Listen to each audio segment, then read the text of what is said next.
Hello everyone, welcome to my channel study की 98। आज की इस क्लास में हम लोग देखेंगे सामान्य विज्ञान एवं सामान्य ज्ञान जीके जीएस के देखेंगे प्रश्न को 25 प्रश्न को देखेंगे जो ट्रेंडिंग में चलता है, जो सभी एग्जाम पॉइंट ऑफ व्यू से काफ़ी महत्वपूर्ण होते हैं और सभी में जो पूछा जाता है। मुख्य तौर पर हम लोग देखेंगे ग्रुप डी, एसएससी, जीडी और साथ में एमटीएस या अदर किसी कम्पिटिटिव एग्जाम की अगर आप प्रिपरेशन कर रहे हैं तो ये सभी के लिए जो है काफ़ी महत्वपूर्ण होगा, क्योंकि ये सारे प्रश्न जो हम करवाएंगे ये सारे जो है ग्रुप डी और एसएससी, जीडी, एमटीएस लेवल का होगा, क्योंकि इसमें जो है ये सारे प्रश्न पूछे गए प्रीवियस ईयर को लेकर के मैंने जो है इस वीडियो को बना रहा है। ठीक है, तो चलिए शुरू करते हैं। और पहला प्रश्न इस प्रकार से है कि राष्ट्रीय मतदाता दिवस कब मनाया जाता है। मोस्ट वीवीआई क्वेश्चन ये जो है कब मनाया जाता है, राष्ट्रीय मतदाता दिवस जो है कब मनाया जाता है, ये आपसे यहाँ पर पूछा जा रहा है। तो ये जो है प्रत्येक वर्ष जो है 25 जनवरी को मनाया जाता है। ऑप्शन नंबर ए इस प्रश्न के लिए यहाँ पर सही हो जाएगा कि प्रत्येक वर्ष जो राष्ट्रीय मतदाता दिवस जो है ये मनाया जाता है। कब मनाया जाता है? 25 जनवरी को मनाया जाता है।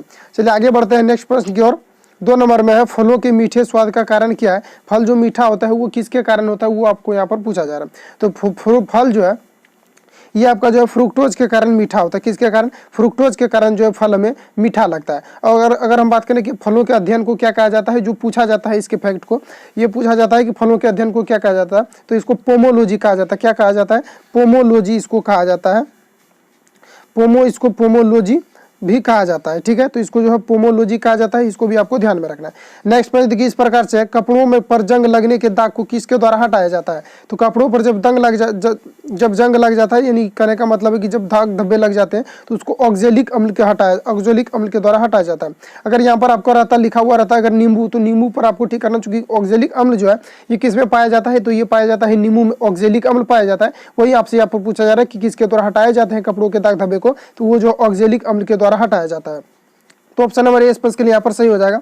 नेक्स्ट प्रश्न है 4 नंबर, पौधों में जड़ों के मार्ग से पानी पहुंचने का कारण क्या है। तो ये देखिए केशुकत क्रिया हो जाएगा, क्योंकि जब हम लैंप जलाते हैं उसमें क्या रहता है, उसमें एक बत्ती रहता है और बत्ती में या किसी भी रुई में अगर जल ऊपर की ओर चढ़ता है तो अगर हर जगह क्या होता है कि वह केशिकत की क्रिया जो है वहाँ पर संपन्न होती है। तो पौधे में अगर हम बात करें कि पौधे हैं कोई भी, चलिए मान लेते हैं कि ये पौधा है और इसमें जो जड़ से जो ऊपर की ओर जो जल का जो फ्लो होता है तो वो किस क्रिया के द्वारा होता है, तो ये केशिकत के द्वारा होता है। ऑप्शन नंबर 20 प्रश्न के लिए यहाँ पर सही हो जाएगा। नेक्स्ट प्रश्न कुछ इस प्रकार से, फैराडे किसकी इकाई है, ये आपसे यहाँ पर पूछा जा रहा है। तो फैराडे की अगर हम बात करें तो ये जो है फैराडे जो है ये धारिता की इकाई है। धारिता बोले तो कैपेसिटर जो फैन में लगा हुआ रहता है, यानी पंखा में क्या होता है, ये कैपेसिटर लगा हुआ होता है। तो ये क्या करता है, एनर्जी स्टोर करके रखता है। ये कैपेसिटर क्या करता है, एनर्जी स्टोर करके रखता है। और इसी के बारे में पूछा जा रहा है कि कैपेसिटर फैराडे जो है किसकी धारिता है। तो फैराडे जो है किसकी इकाई है, तो ये जो है धारिता की इकाई है। और धारिता को हम लोग क्या बोलते हैं, कैपेसिटर यानी कंडेंसर बोलते हैं। तो ऑप्शन नंबर ए इस प्रश्न के लिए यहाँ पर आपका बिल्कुल सही हो जाएगा। सारे प्रश्न जो है ये पूछे गए हैं, बार बार ये पूछे जाते हैं। नेक्स्ट पर देखिए, अष्टक नियम केवल डैश तक लागू था। तो अष्टक नियम का खोज किसने किया था, न्यूलैंड्स ने किया था। और उन्होंने जो है इसको कैल्शियम तक ही केवल लागू कर पाया था। और जब इसका खोज किया था, क्योंकि अष्टक नियम का जब इन्होंने नियम दिया था तो उस समय जो है केवल 56 तत्व ही ज्ञात थे। तो इन्होंने जो है कैल्शियम तक ही इसको लागू कर पाया था अष्टक के नियम को। और इसको खोज किसने किया था, तो इसका खोज जो है न्यूलैंड्स के द्वारा किया गया था। अगर हम बात करें मेंडलीव ने जब आधुनिक आवर्त सारणी दिया था तो उस समय जो है कितना तत्व था, टोटल 63 तत्व थे। तो इसको भी पूछा जाता है कि आधुनिक आवर्त सारणी में टोटल कितने तत्व थे, तो उसमें उस समय जो है 63 तत्व टोटल कितने थे, 63 तत्व थे। और किसके समय में, मेंडलीव के आवर्त सारणी के समय में 63 थे। और न्यूलैंड्स ने जो है अष्टक नियम दिया था, तो इसमें जो है केवल जो है कैल्शियम तक ही इसका नियम लागू हो पाया था। इसलिए ऑप्शन नंबर 20 प्रश्न के लिए यहाँ पर आपका जो है बिल्कुल सही हो जाएगा। चलिए नेक्स्ट पर आगे बढ़ते हैं। नरोगा परमाणु ऊर्जा स्टेशन किस राज्य में स्थित है। तो जो है ये नरोगा परमाणु ऊर्जा स्टेशन जो है ये उत्तर प्रदेश में स्थित है। ऑप्शन नंबर 20 प्रश्न के लिए यहाँ पर सही हो जाएगा। इसके कुछ महत्वपूर्ण फैक्ट हैं जो बार बार पूछे जाते हैं। तारापुर परमाणु विद्युत गिरी कहाँ है, ये महाराष्ट्र में है। रावत भाटा परमाणु विद्युत गिरी कहाँ है, तो ये राजस्थान में है। उसके बाद केगा परमाणु विद्युत गिरी कहाँ है, ये कर्नाटक में। नेक्स्ट है मद्रास परमाणु विद्युत गिरी कहाँ है, ये तमिलनाडु में। ठीक है, तो इतने फैक्ट आपको यहाँ से याद रखना है जो मोस्ट वीवीआई क्वेश्चन है और ये पूछा जाता है। नेक्स्ट प्रश्न है 8 नंबर, राउरकेला स्टील प्लांट कहाँ है, तो ये ओडिशा में है। कहाँ है, ओडिशा में स्थित है राउरकेला स्टील प्लांट। ठीक है, चलिए नेक्स्ट प्रश्न आगे बढ़ते हैं। निम्नलिखित तत्वों में से अधातु की पहचान करें। अधातु की आपको जो है इसमें पहचान करें, तो मैग्नीशियम। सबसे पहले आपको यहाँ पर ये जानना है कि जब आप किसी भी का, मान लेते हैं कि ये 10 है, ठीक है, अगर हम इसका इलेक्ट्रॉनिक विन्यास लिखते हैं तो 2 8 हो जाएगा। अगर 2 8 है तो ये क्या है, ओकीरी गैस है। ठीक है, नोबुल धातु है। अगर कहीं भी अगर अब सेल में अगर किसी भी मान लेते हैं कि 12 का हम लिखते हैं तो यहाँ पर क्या हो जाएगा 2 8 हो जाएगा, 8 2 10 हो जाएगा और 2 हो जाएगा। अगर 3 से लास्ट कक्षा में अगर इलेक्ट्रॉन की संख्या अगर 3 से 3 तक हो रहा है तो वो धातु होगा, अगर 3 से अधिक बच रहा है तो वो क्या होगा, उपधातु होगा। ठीक है, वो यानी अधातु होगा। उपधातु कहने का मतलब है कि जो धातु और अधातु दोनों का गुण को प्रदर्शित करता है। तो यहाँ पर क्या पूछा जा रहा है आपसे, यहाँ पर पूछा जा रहा है निम्नलिखित तत्वों में से अधातु की पहचान करें। तो और आपको एक चीज यहाँ पर ट्रिक याद रखना है कि जिसके अंत में अगर मो आ जाए तो वो क्या होता है, प्राय धातु होता है। जिससे सोडियम है, मैग्नीशियम है, एल्यूमिनियम है, जिसके अंत में अगर जो है मो आ जाए तो वो क्या होते हैं, प्राय धातु होते हैं। उसके तो क्लोरीन जो है ये अधातु हो जाएगा। ठीक है, अगर आप चेक करना चाहते हो तो इसको बिल्कुल कर सकते हो। तो चलिए हम इसको चेक करते हैं। तो मैग्नीशियम को चलिए चेक करते हैं। तो मैग्नीशियम का परमाणु संख्या कितना होता है, तो 12 होता है। तो इसको हम अगर चेक करेंगे तो 2 8 और कितना हो जाएगा, 2 हो जाएगा। तो 2 देखिए 3 तक अगर आता है तो वो धातु होता है। तो ये पता चल गया कि ये धातु है। और ऐसे भी आप ट्रिक से इसको देख सकते हैं कि लास्ट में अगर मो है तो ये धातु होगा। चूंकि परमाणु संख्या आप सभी का याद नहीं कर सकते हैं, इसलिए यहाँ पर क्या है, तो यहाँ पर क्या हो जाएगा, मो को देखते ही आपको पता चल जाना चाहिए ये क्या है, धातु है। उसके बाद एल्यूमिनियम की अगर हम बात करें तो 13 होता है। इसको अगर हम लिखेंगे तो 2 8 और कितना लिखेंगे, 3 लिखेंगे। तो लास्ट में 3 आ गया। 3 तक अगर रहेगा तो क्या होगा, वो धातु होगा। उसके बाद सोडियम की अगर हम बात करें तो 11 होता है। 11 को लिखेंगे तो 2 8 और कितना लिखेंगे, 1 लिखेंगे। तो 3 से क्या है, कम है, 3 तक रहेगा तो कोई दिक्कत नहीं, धातु है। तो यहाँ पर ये भी क्या हो जाएगा, धातु। और लास्ट में मो होता है, इससे भी पता चल रहा है कि धातु है। उसके बाद अगर हम क्लोरीन की बात करें तो ये इसका कितना होता है, 17 होता है। और 17 को चलिए हम लिखते हैं तो 2 8, उसके बाद कितना हो जाएगा, 7 हो जाएगा। अगर 7 है तो यहाँ पर क्या हो जाएगा, अधातु हो जाएगा। तो इस प्रकार से यहाँ पर हम छाट सकते हैं कि ये जो है बी नंबर ऑप्शन जो है, ये क्लोरीन जो है ये क्या है, अधातु है। ऑप्शन नंबर 20 के लिए यहाँ पर सही हो जाएगा। चलिए नेक्स्ट पर आगे बढ़ते हैं। लिटमस का घोल डैश से निकाला जाता है। तो लिटमस का घोल किससे निकाला जाता है, तो ये लाइकेन से निकाला जाता है। ऑप्शन नंबर 20 के लिए यहाँ पर सही हो जाएगा। नेक्स्ट प्रश्न है, वेल्डिंग के लिए इथेन और डैश का मिश्रण का उपयोग किया जाता है। तो वेल्डिंग के लिए इथेन और किसका उपयोग किया जाता है, तो ये जो है ऑक्सीजन का किया जाता है। ऑप्शन नंबर 20 के लिए यहाँ पर सही हो जाएगा। और एक पूछा जाता है कि इथेन जो एसिटिलीन यानी बनाने के लिए किस गैस का उपयोग किया जाता है, तो वहाँ पर कैल्शियम कार्बाइड का किया जाता है। और एसिटिलीन को हम कैसे बनाएंगे, तो कैल्शियम कार्बाइड को जब हम अभिक्रिया कराएंगे, कैल्शियम कार्बाइड को जब जल से अभिक्रिया करेंगे तो वहाँ पर एसिटिलीन बनता है, जो कि गैस वेल्डिंग में उसका उपयोग किया जाता है। किसका, एसिटिलीन का उपयोग किया जाता है। लेकिन यहाँ से पूछा जा रहा है वेल्डिंग के लिए इथेन और डैश का मिश्रण का उपयोग किया जाता है। तो यहाँ पर ऑक्सीजन का किया जाता है। ऑप्शन नंबर 20 के लिए यहाँ पर सही हो जाएगा। नेक्स्ट प्रश्न है, एक समान वेग से चलती किसी वस्तु का त्वरण डैश होगा। तो मान लेते हैं कि कोई यहाँ पर, चलिए मान लेते हैं कि ये गाड़ी है, अगर ये एक समान वेग से चल रही है, ठीक है, एक समान वेग से चल रही है, तो यहाँ पर त्वरण क्या होगा, इसका 0 होगा। त्वरण तभी होगा जब हम एक्सीलेटर देते हैं और यहाँ पर पहिया जब रनिंग करता है, यानी चाल में अगर परिवर्तन हो रहा है, यानी वेग में अगर वेग की दर को, जो वेग की दर को क्या कहते हैं, त्वरण। यानी दर कहने का मतलब क्या है कि चाल यानी समय। तो वो क्या होगा कि अगर वो बढ़ रहा है तो यहाँ पर त्वरण उत्पन्न होगा। या तो फिर हम अगर ब्रेक को लगाते हैं तो वहाँ पर क्या होता है, त्वरण उत्पन्न होता है। तो जहाँ पर अगर हम ब्रेक लगा रहे हैं तो उस समय क्या होता है कि ऋणात्मक त्वरण उत्पन्न होता है। अगर हम एक्सीलेटर दे रहे हैं और गाड़ी में अगर गति क्या हो रहा है, अगर बढ़ रहा है तो वहाँ पर धनात्मक त्वरण होता है। लेकिन एक समान चाल रहेगा तो वहाँ किसी भी प्रकार का त्वरण नहीं होता है। तो इसलिए यहाँ पर क्या हो जाएगा, आपका ऑप्शन नंबर डी हो जाएगा, 0 होगा। ठीक है, तो यहाँ पर आपसे ये पूछा जा रहा है कि एक समान वेग से चलती किसी वस्तु का त्वरण क्या होगा, तो 0 हो जाएगा। ऑप्शन नंबर 20 के लिए यहाँ पर सही हो जाएगा। चलिए नेक्स्ट प्रश्न आगे बढ़ते हैं।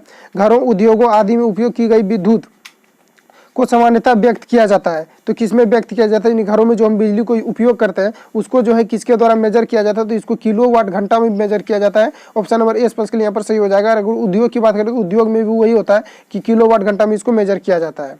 नेक्स्ट प्रश्न है यहाँ इस प्रकार से, जी की माप की एसआई इकाई वही होती है जो डैश की होती है। तो जी का सबसे पहले आपको जानना चाहिए कि क्या होता है, कि जी की माप की एसआई इकाई जो एसआई यूनिट वही होता है जो डैश की होती है। यानी जी यहाँ ऑप्शन में से आपको बताना है कि किसका जो है जी के समान होता है। जी का क्या होता है, तो जी का होता है 9.8 इसका मान होता है। और ये होता है मीटर पर सेकंड स्क्वायर होता है। तो मीटर पर सेकंड स्क्वायर आपको देखना है कि ऑप्शन में से किसका होता है, तो त्वरण का होता है मीटर पर सेकंड स्क्वायर होता है। इसलिए ऑप्शन नंबर 20 के लिए यहाँ पर आपका सही हो जाएगा। चलिए नेक्स्ट प्रश्न ये रहा, एक आवर्त सारणी में 36 पंक्तियों को क्या कहा जाता है, ये आपको यहाँ पर बताना है। तो 36 पंक्तियाँ जो इस तरह का जो होता है इसको आवर्त कहा जाता है। ऑप्शन नंबर 20 के लिए यहाँ पर सही हो जाएगा। और एक पूछा जाता है कि ऊर्ध्वाधर यानी जो खड़ा होता है इसको क्या बोला जाता है, यानी जो 36 पंक्तियां के जो यहाँ पर जो लंब होते हैं यानी कि ऊर्ध्वाधर जो खड़ा होता है इसको समूह बोला जाता है। तो आपसे यहाँ पर पूछा क्या जा रहा है कि आवर्त को क्या कहते हैं, तो आवर्त को जो है यहाँ पर 36 पंक्तियां को क्या कहते हैं, तो आवर्त कहते हैं। ऑप्शन नंबर ए के लिए यहाँ पर सही हो जाएगा।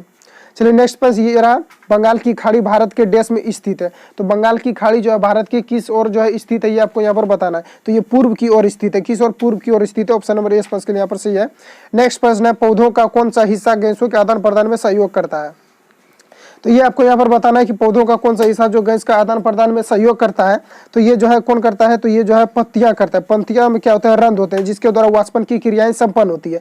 तो वहाँ पर क्या होता है, वाष्पन की क्रियाएं जब संपन्न होती है तो यानी पत्तियों में क्या होता है कि छोटा छोटा छिद्र होता है, जिसके कारण वहाँ पर क्या होता है, गैसों का आदान प्रदान होता है और साथ में क्या होता है, वाष्पन की क्रियाएं संपन्न होती है। तो यहाँ आपसे पूछा जा रहा है पौधों का कौन सा हिस्सा गैसों का आदान प्रदान करता है, तो यहाँ पर पत्तियां करता है। Option number A D sponge के लिए यहाँ पर सही है। नेक्स्ट प्रश्न, overdraft saving the Indian saver नामक पुस्तक के लेखक कौन है। यानी overdraft saving the Indian saver नामक पुस्तक के लेखक कौन है, ये आपसे यहाँ पर पूछा जा रहा है। ठीक है, तो यहाँ पर देखिए ये जो है उर्जित पटेल के द्वारा लिखा गया है। ऑप्शन नंबर ए स्पंज के लिए यहाँ पर सही हो जाएगा। उर्जित पटेल के द्वारा ओवरड्राफ्ट सेविंग इंडियन सेवर पुस्तक जो है ये लिखा गया। मोस्ट वीवीआई क्वेश्चन है जो पूछा जाता है बार बार, उसी को मैंने इस वीडियो में कलेक्ट किया है। ठीक है, तो ये जो है ऑप्शन नंबर ए स्पंज के लिए यहाँ पर सही हो जाएगा। नेक्स्ट प्रश्न है, सल्फर निम्नलिखित में से डैश के अतिरिक्त सभी में पाया जाता है। तो सल्फर जो है किसमें किसमें पाया जाता है और किसमें नहीं पाया जाता है, ये आपको यहाँ पर बताना है। तो आप ऐसे भी छाट सकते हैं कि जो ये नमक जो ये NaCl होता है, तो इसमें कहीं भी देखिए आप सल्फर आपको दिख रहा है, कहीं भी नहीं दिख रहा है। Option number A sponge C sponge के लिए यहाँ पर सही हो जाएगा।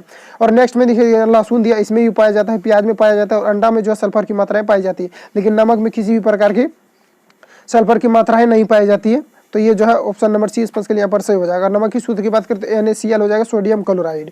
चलिए नेक्स्ट प्रश्न इस प्रकार से, और अगर हम बात करें कि नमक कहाँ से प्राप्त किया जाता है, तो इसको जो है समुद्र से और समुद्री घास के द्वारा इसको जो है प्राप्त किया जाता है। नेक्स्ट प्रश्न, यदि किसी कार का 500 न्यूटन की बल के साथ 15 किलोमीटर की दूरी यात्रा करती है तो किए गए कार्य की गणना करें। यानी किए गए कार्य यानी आपको यहाँ पर निकालना है W बराबर वाट। और आपको यहाँ पर दिया क्या है, तो यहाँ पर देखिए न्यूटन, यानी कि न्यूटन में जब दिया है जिसका मतलब फोर्स दिया होगा, चूंकि फोर्स कैसा यूनिट न्यूटन होता है। तो यहाँ पर क्या दिया है कि 500 न्यूटन, तो आपको यहाँ पर 500 न्यूटन चलिए हम लिख देते हैं। उसके बाद यहाँ पर देखिए 5 किलोमीटर की दूरी यानी F बराबर दिया, चूंकि जब भी आप W निकालते हो तो उसमें क्या होता है, FS cos थीटा होता है। तो यहाँ पर क्या होता है कि जब 15 किलोमीटर यहाँ पर दिया हुआ था, इसका मतलब ये जो है S बराबर दिया हुआ, यानी डिस्प्लेसमेंट इसका दिया हुआ कितना डिस्टेंस वो जो है कवर किया है। तो यहाँ देखिए ये कितना किया है, 15 किलोमीटर ये कवर किया है। अब आपको निकालना क्या है यहाँ पर, तो वर्क निकालना है कि कितना वो जो है कार्य किया। तो W बराबर क्या हो जाएगा, FS cos थीटा। चूंकि यहाँ cos थीटा के बारे में कोई भी चर्चा नहीं किया गया है, नहीं तो आपको आपसे पूछा जा रहा है कि जो है cos थीटा का मान क्या होगा। ऐसा भी कभी कभी पूछा जाता है कि cos थीटा का मान या थीटा का मान क्या होगा। तो यहाँ देखिए एंगल के बारे में कोई चर्चा नहीं किया गया है, तो यहाँ पर क्या हो जाएगा 500 हो जाएगा। तो सबसे पहले हम 500 लिख देते हैं, 500 न्यूटन। उसके बाद 15 किलोमीटर है तो 15 किलोमीटर चलिए हम यहाँ लिख देते हैं। उसके बाद 15 किलोमीटर है, तो इसको जब भी हम कार्य को निकालते हैं तो इसको 15 किलोमीटर से क्या करेंगे, इसको हम मीटर में चेंज करेंगे। तो 1 किलोमीटर में कितना होता है, 1000 मीटर होता है। तो 15 किलोमीटर में कितना हो जाएगा, तो 1000 से यहाँ पर क्या करेंगे, गुना कर देंगे। अब 15 छः की कितना हो जाएगा, 90 हो जाएगा।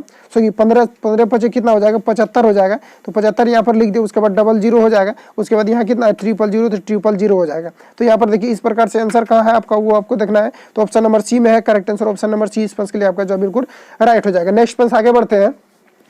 नील द्वीप का नाम बदलकर कौन सा द्वीप रखा गया है, ये आपको यहाँ पर बताना है कि नील द्वीप जो है इसको बदल करके जो है कौन सा नाम रखा गया। तो नील द्वीप की अगर हम बात करें तो ये कहाँ स्थित है, ये पोर्ट ब्लेयर में स्थित है। कहाँ है, ये जो है पोर्ट ब्लेयर में यह क्या है, स्थित है। ठीक है, ये पोर्ट ब्लेयर में स्थित है। और ये जो है इसका नाम बदल करके क्या रखा गया है, ये आपको यहाँ पर बताना है कि नील द्वीप का नाम जो है बदल करके क्या रख दिया गया है। तो ये जो नेताजी सुभाष चंद्र द्वीप रख दिया गया है। ऑप्शन नंबर सी स्पंज के लिए यहाँ पर आपका सही हो जाएगा कि इसका नाम जो बदलकर सुभाष चंद्र नेताजी सुभाष चंद्र द्वीप रख दिया गया है। नेक्स्ट प्रश्न, प्रसिद्ध पुस्तक हु स्टाइल माई जॉब के लेखक कौन है। तो ये जो है सुनील मिश्रा है। ऑप्शन नंबर बी स्पंज के लिए सही हो जाएगा। प्रसिद्ध पुस्तक हु स्टाइल माई जॉब के लेखक कौन है, सुनील मिश्रा है। नेक्स्ट पर आगे बढ़ते हैं 23 नंबर, भारतीय परमाणु ऊर्जा परियोजना का जनक किसे माना जाता है, किसे कहा जाता है, यह माना जाता है। तो ये जो होमी जहांगीर बाबा को माना जाता है, ये भारतीय परमाणु ऊर्जा का जो है ये इसको जनक माना जाता है। ऑप्शन नंबर ए स्पंज के लिए यहाँ पर सही हो जाएगा। नेक्स्ट प्रश्न 24 नंबर, आपका भला सबका भलाई किस बैंक की टैग लाइन है, ये आपको यहाँ पर बताना है। आपका भला सबका भलाई किस बैंक का ये जो है ये टैग लाइन है, ये करंट अफेयर में भी पूछा जाता है। ठीक है, तो ये जो है आपका भला सबका भलाई ये जो है किस बैंक का टैग लाइन है, तो ये जो है बंधन बैंक का टैग लाइन है। किसका, बंधन बैंक का। ऑप्शन नंबर सी स्पंज के लिए यहाँ पर सही है। नेक्स्ट में इंडिया हाउस कहाँ स्थित है, ये आपको यहाँ पर बताना। तो इंडिया हाउस जो ये लंदन में स्थित है। कहाँ है, लंदन में स्थित है। ऑप्शन नंबर सी स्पंज के लिए यहाँ पर सही हो जाएगा। अगर हम बात करें कि इसकी स्थापना कब हुआ था, तो ये जो है 1905 में इसका स्थापना हुआ था, 1905 में हुआ था। और किसके द्वारा किया गया था? तो श्याम कृष्ण वर्मा ने किया था। किसके द्वारा? श्याम कृष्ण वर्मा के द्वारा जो इंडिया हाउस की स्थापना किया गया था, और ये लंदन में किया गया था। ऑप्शन नंबर सी स्पष्टली यहाँ पर सही हो जाएगा आपका। बस आज इतने तक सेवा था, मिलते हैं नेक्स्ट वीडियो के साथ। फिर अगर चैनल पर परिवार है तो चैनल को सब्सक्राइब करके बेल आइकन को प्रेस कर लेना, ताकि आपको नेक्स्ट वीडियो से जुड़ी नोटिफिकेशन मिल सके और आप आसानी से चीज़ों को सीख सके। और प्रैक्टिस सेट जो यहाँ पर चलते रहेगा, इसलिए आपको चैनल को सब्सक्राइब कर लेना है, ताकि आपको नोटिफिकेशन जाएगा तो आप आसानी से चीज़ों को सीख पाएंगे। मिलता है नेक्स्ट वीडियो के साथ। Thank you for watching, best of luck.